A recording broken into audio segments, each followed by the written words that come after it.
রাস্তাঘাট একদমই ফাঁকা, সেরকম কেউ নেই, মনে হয় সবাই পিকনিকে বেরিয়েছে।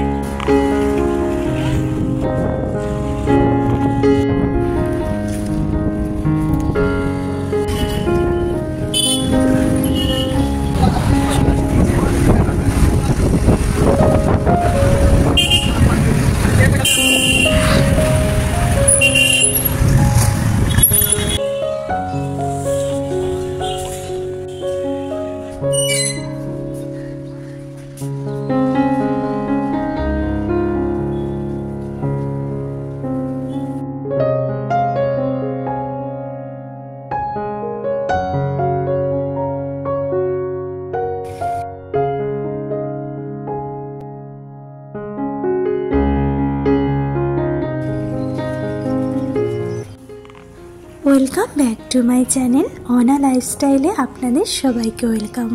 আশা করি সবাই ভালো আর সুস্থ আছেন। ব্লগটা আমি স্টার্ট করছি 31 ডিসেম্বর থেকে।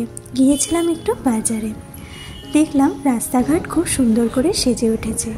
এই যে সাজটা আপনারা দেখছেন, জানেন এটা বড়দিন থেকেই শুরু হয়ে গেছিল, আর পুরো মাসটা জুড়ে 1 জানুয়ারি থেকে লাস্ট অবধি এই মাসটা পুরো এইভাবেই সেজে উঠবে আমাদের শহরটা। কি সুন্দরই না লাগছে, মনে হচ্ছে আবার যেন পুজো শুরু হয়ে গেছে। তো আমরা বাঙালিরা 12 মাসে 13টা পার্বণই আমরা সেলিব্রেট করে থাকি। তার মধ্যে ক্রিসমাস হোক, নিউ ইয়ার হোক, সব কিছুই আমাদের খুবই আনন্দ সহকারে আমরা সেলিব্রেট করে থাকি।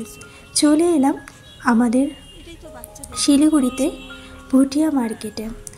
এখানে এসেছে বাচ্চাদের থেকে শুরু করে বড়দের ভ্যারাইটিস, সোয়েটার, মোজা, টুপি, অনেক কিছু। তো এগুলো সবই উইন্টার সিজনের জন্যই আনা হয়েছে। তো এখান থেকে প্রচুর কেনাকাটা করতে অনেক দূর দূর থেকে অনেক মানুষই আসে। এই যে সোয়েটার, চাদর, আরও যে অনেক কিছু আছে, এগুলো খুবই ভালো উল দিয়ে তৈরি করা হয়। তার জন্যই এগুলো সারা বছরই মানুষ এখানে আসার জন্য অপেক্ষা করে থাকে। দামটা খুব বেশি হলেও বার্গেনিং করে কমানোও যায়। ইনারা যে আছে, ইনারা বাইরের থেকে আসে, ভুটান, নেপাল, পাহাড়ি এরিয়া থেকে এরা সারা বছর এইভাবে সোয়েটারগুলো ভালো করে তৈরি করে নিয়ে আসে। আর বছরে একবারই এরা পুরো 1 মাস 2 মাস ধরে এখানে বসে এগুলো সেল করে তারপরে ওরা বাড়ি যায়। এরা কেউ এখানকার বাসিন্দা না। যে দোকানগুলো দেখছেন এরা সবই ভুটিয়া, নেপালি এরাই রয়েছেন।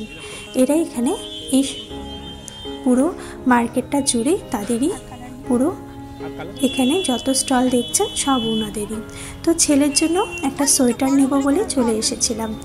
তো ভালো সোয়েটার এখান থেকে বাছাই করে নিচ্ছি। খুব সুন্দর সুন্দর বাচ্চাদেরও কালেকশান এসেছে। তো তার মধ্যে থেকেই আমরা এই কালেকশানটা পছন্দ করলাম।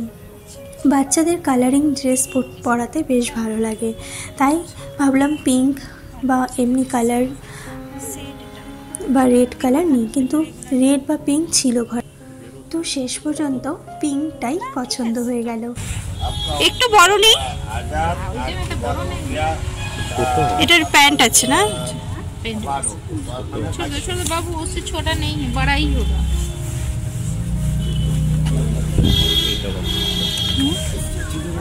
পিঙ্ক কালারের তো একটা আছে, রেড কালারের নিলে ভালো হতো। রেড বা পিঙ্ক, কতগুলো পড়ে রেড, গ্রিন না তাহলে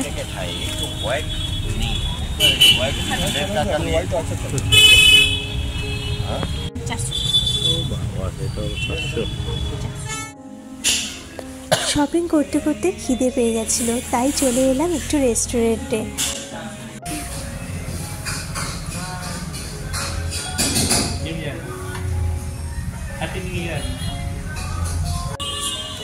অর্ডার করা হয়েছিল মাটন বিরিয়ানি আর এগ ফ্রাইড রাইস। তো 31 ডিসেম্বরটা ভালোই কাটালাম। দেখা হচ্ছে 1 জানুয়ারিতে। সকাল সকাল ঘুম থেকে উঠে গেছি। এটা হচ্ছে 1 জানুয়ারির সকালটা। বেশ ঠান্ডা পড়ে গেছে, চারদিকে কুয়াশা আর কুয়াশা। তাই আকাশটা দেখছিলাম যে কেমন করেই কুয়াশায় ঢাকা আছে। তাই চললাম ছাদে। আপনাদেরকে ছাদ কখনো দেখানো হয়নি, তো চলুন আমার সাথে। এটা হচ্ছে আমাদের 3rd ফ্লোর। এই 3rd ফ্লোরটা আমরা ভাড়া দিয়েছি। তো ছাদের দৃশ্যটা আজকে বেশ ভালো লাগছে। পুরো কুয়াশা আর কুয়াশা, জানি না কতটা ক্যামেরাতে ক্যাপচার করতে পারলাম। উপরে যে বৌদি থাকে সেই বৌদি গাছটা লাগিয়েছে। গোলাপ গাছটা বেশ সুন্দর। দেখুন চারদিকে মাঠটা ঘুরে, চারদিকটাই কুয়াশা আর কুয়াশা। এই পাশে রয়েছে কলেজ, বাড়িঘর, স্কুল। আমাদের এই সোসাইটিতে সবই পাওয়া যায়। একটু আগে গেলেই সবজি বাজার, ওষুধের দোকান সব এখানেই বসে। এখানে বৌদি দুব্বাও লাগিয়েছে। দুব্বা গাছ আমাদের যেহেতু বাঙালিদের ঘরে বৃহস্পতিবার করে পুজো করা হয়, দুব্বা তো প্রয়োজন। আর দেখুন তুলসী গাছটা কত সুন্দর হয়েছে। তো চললাম এবার ঘরে। আজ একটু মন্দিরে যাব। যেহেতু মন্দিরে যাব সেহেতু মন্দিরে যাওয়ার আগেই রান্নার যা যা প্রয়োজন আজকে করার সব কিছু আজকে রেডি করে রেখে তারপরেই যাব, যাতে এসে আর বেশি কিছু খাটুনি না করতে হয়।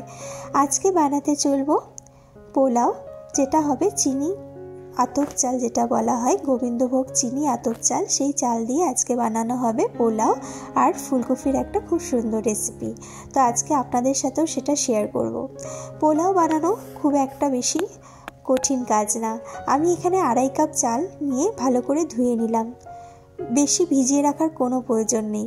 তারপরে এর মধ্যে আমি মিলিয়ে নিলাম 1 চামচ ঘি, 1 চামচ আদা বাটা, 4 চামচ চিনি স্বাদ মতন, যার যেরকম চিনি প্রয়োজন।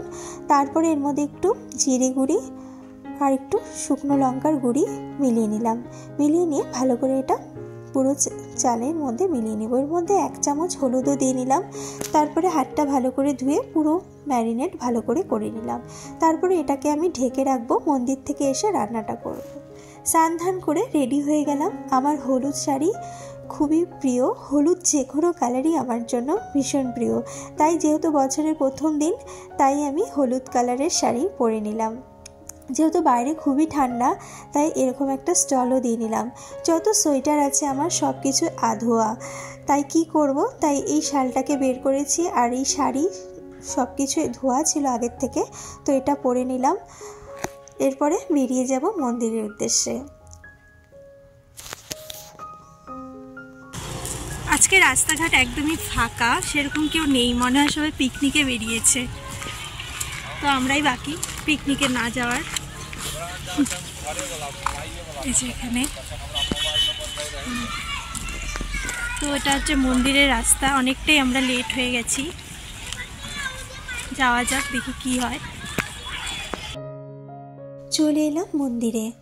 দেখছি এখনো পুজো করার জন্য পারমিশন আছে, তাই পুজোটা সেরে নিচ্ছি।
দোকান থেকে একটু পাউরুটি নিয়ে নিলাম এদের জন্য।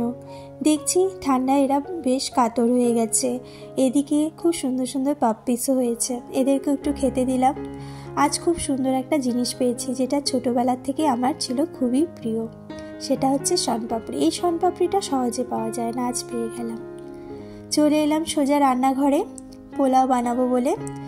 সব কিছু তৈরি করেই গেছিলাম, শুধু বানানোর জন্য অপেক্ষা। তো বানাচ্ছি আজকে পোলাওটা খেতে বেশ ভালো লাগে, তাই আজকে যেহেতু সোমবার আর নিরামিষের দিন, তাই ভাবছি পোলাওটাই বানাবো। কড়াইয়ের মধ্যে ঘি দিলাম, দারচিনি, এলাচ, কাজু, কিশমিশ সব কিছু দিলাম। এরপরে ম্যারিনেট করা চালটা দিয়ে লবণ পরিমাণ মতন দিয়ে নিলাম। যেহেতু এই কাপের বরাবর 2.5 কাপ আমি চাল নিয়েছিলাম, তাই 5 কাপ জল দিয়ে নিলাম। ঢাকনিটা লাগিয়ে নেব, আর এই ঢাকনির যে এখানে গ্যাপ রয়েছে এটাকেও ঢেকে দেব। ওদিকে আমার ফুলকপিটা ভাপে বসিয়ে দিয়েছি। এটাকে প্রথমে বেশি আঁচে দিতে হবে পোলাওটা, তারপরে কমিয়ে দিতে হবে। একদম হালকা আঁচে, একদম লো আঁচ বলতে গেলে লো আঁচে দিয়ে এটাকে ঢাকনি দিয়ে বন্ধ করে রাখলেই রেডি হয়ে যাবে। আর 5 থেকে 10 মিনিটের মতোই পোলাওটা একদম রেডি হয়ে যাবে। পোলাওটা একদম রেডি হয়ে গিয়েছে। এর উপর দিয়ে আমি দারচিনি ছড়িয়ে দিলাম। ঢাকনাটা খুলে, আর আগে কাঁচা লঙ্কাগুলো দিয়েছিলাম, দেখেছেন আপনারা। তো সব মিলিয়ে পোলাওটা একদম রেডি। একটু খেয়ে দেখলাম, মিষ্টি একদম ঠিক আছে। যদি কম থাকতো তাহলে একটু দিয়ে দিলেও চলতো। এরপরে আমি পনিরগুলো ভেজে নেব। ফুলকপি আর পনির দিয়ে এই রেসিপিটা বানাবো। এই রেসিপিটার নাম হচ্ছে ফুলকপির রেজালা, কিন্তু আমি এর মধ্যে একটু পনির দিয়ে নিলাম। পনির না দিলেও চলে, কিন্তু পনির দিলে আরও একটু স্বাদ বেড়ে যায়। যেহেতু কোয়ান্টিটিটা একটু বেশি ছিল, তার জন্য আমি একটু পনিরও দিয়ে দিয়েছি। এখানে আমি পাঁপড়গুলো ভেজে নিলাম। পাঁপড়গুলো আমরা খেতে ভীষণই ভালোবাসি, যেহেতু আজকে পোলাও হচ্ছে, পোলাওর সাথেও পাঁপড় ভালো লাগবে, যেহেতু নিরামিষের দিন, তাই একটু পাঁপড়গুলোও ভেজে নিলাম। ওদিকে ফুলকপিগুলো অলরেডি বয়েল হয়ে গেছিলো, তো জল থেকে ভাপিয়ে নিয়ে আমি এগুলো এখন হলুদ আর লবণ দিয়ে ম্যারিনেট করে রেখেছিলাম। এগুলো এখন ভালো করে ভেজে নিচ্ছি। বেশি ভাজবো না, মিডিয়াম ভেজে উঠিয়ে রাখলাম। এরপরে যে মশলাটা তৈরি করেছিলাম, আদা বাটা দিয়ে নিলাম 2 চামচের মতন, আর এতে কাঁচা লঙ্কা, টমেটো পেস্ট এটাও করে রেখেছিলাম একসাথে, স্বাদ মতন কাঁচা লঙ্কা আর একটা টমেটো গোটা দিয়েছি। এরপর এটা ভালো করে কষিয়ে নিতে হবে যতক্ষণ না তেল ছাড়ে। তারপরে আমি এর মধ্যে কাজু বাদাম, চালমগজ আর সাথে দিয়েছি পোস্ত বাটা। এটা দিয়ে ভালো করে নাড়াচাড়া করে নেব। এরপরে আমি একটু এখানে লবণ, হলুদ আর সাথে একটু কালারের জন্য কাশ্মীরি লঙ্কার গুঁড়ো আর 2টো গোটা লঙ্কা দিয়ে নিলাম। তারপরে আমি এটা ভালো করে কষিয়ে নেব। মিক্সি জারে পেস্ট করার পরে যে জলটা বেঁচেছিল, সেই জলটা দিয়ে কষিয়ে নিলাম। ফুলকপির রেজালা আমার একদমই রেডি হয়ে গেছে। উপর দিয়ে একটু দারচিনি গুঁড়ো দিয়ে নেব, আর সামান্য একটু জল দিয়ে নিলাম, গরম জল। আর একটু নামিয়ে নিয়ে একটু চিনিও দেওয়া যায়। তো আমার ফুলকপির রেজালা একদম রেডি। সাথে আমি একটু পনির দিয়ে দিলাম, অ্যাড করে দিলাম, যেটা ভেজে রেখেছিলাম। তো ব্লগটা এখানেই শেষ করলাম। সবাইকে শুভ নববর্ষের অনেক অনেক শুভেচ্ছা। ভালো থাকবেন।